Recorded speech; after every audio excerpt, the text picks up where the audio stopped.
Welcome to the Haunted Mansion. Feel right at home. I am the Phantom of the Gardens, and now I will tell you a scary fact.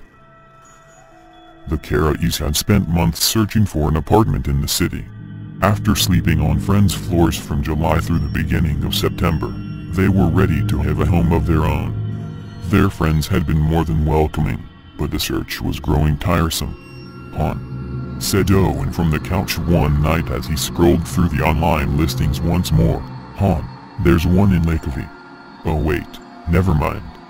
The white glow of the screen lit up his glasses as he sat in the near darkness of another friend's apartment.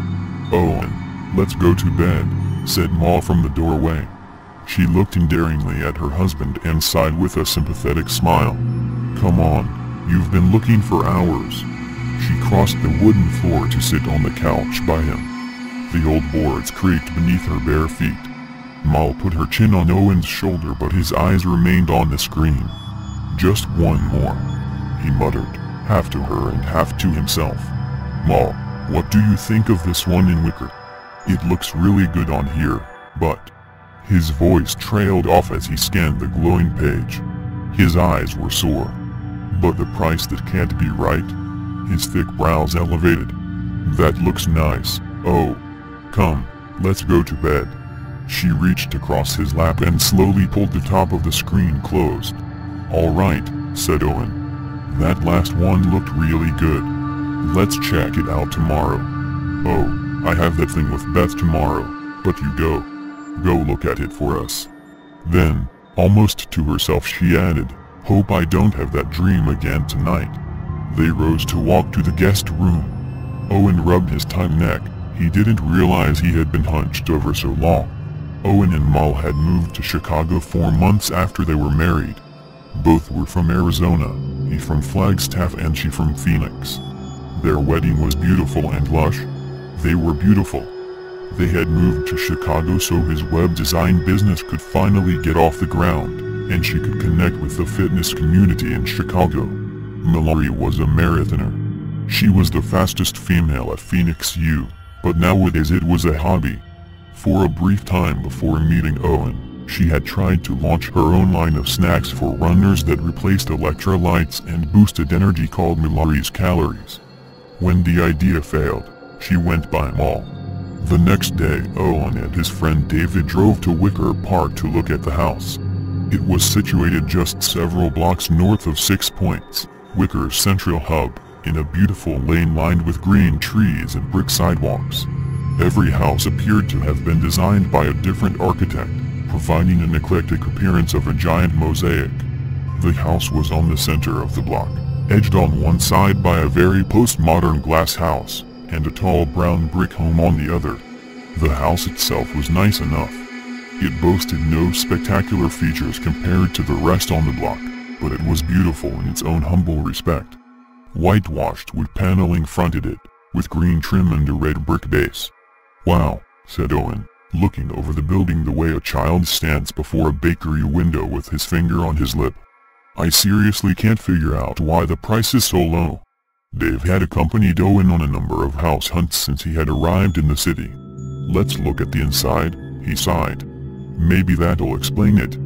They ascended the steps and knocked on the green door.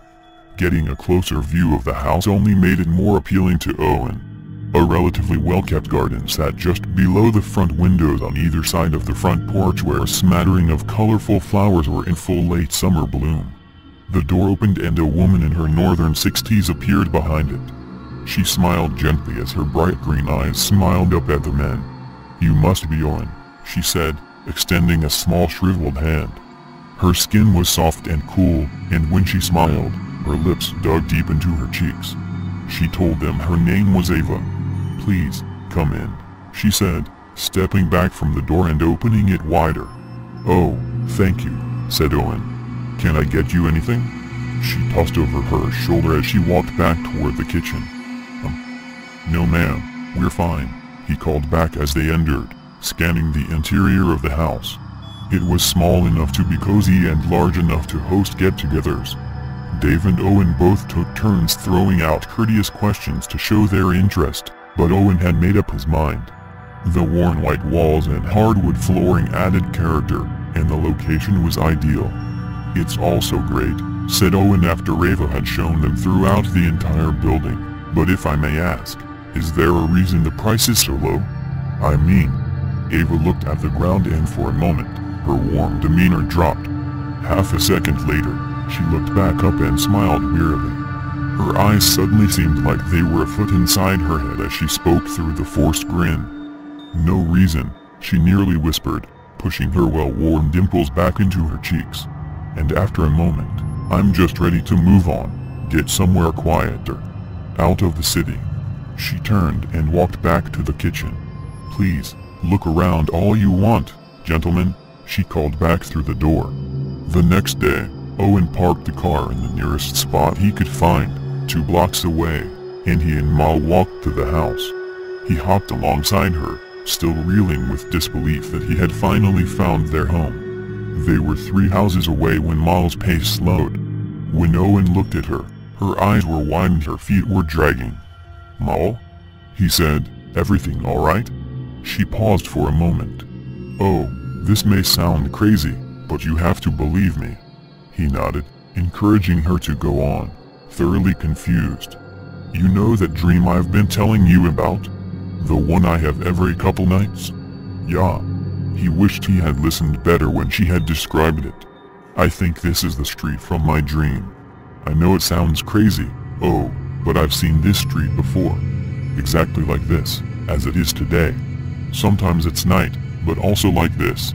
Owen was nodding sympathetically.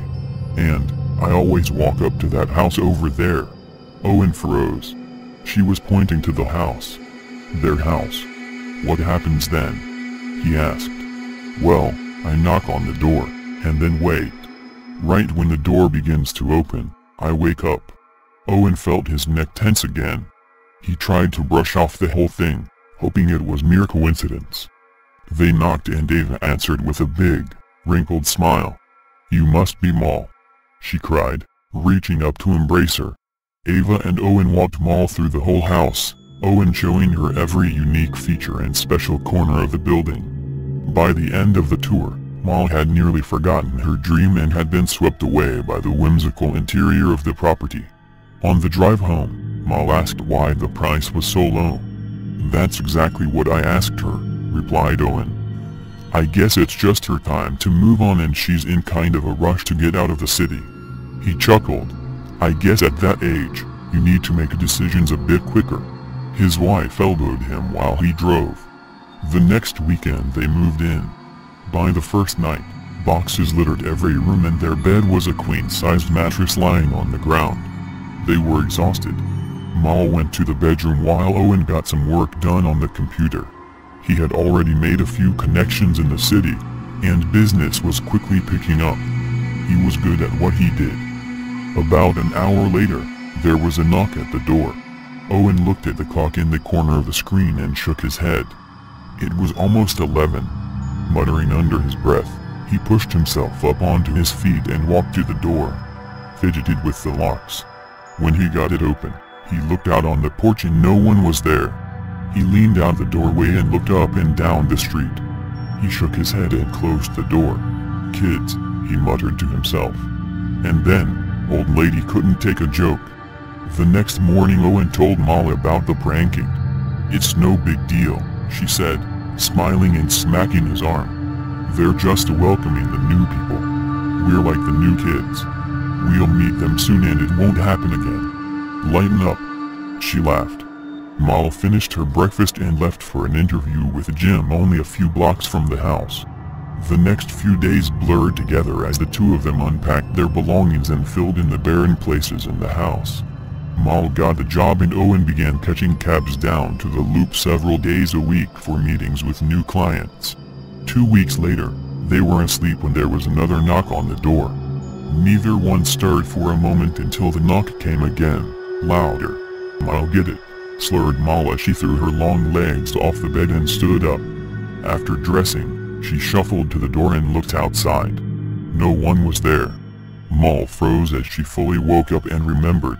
She had been having the dream again. Join us subscribe.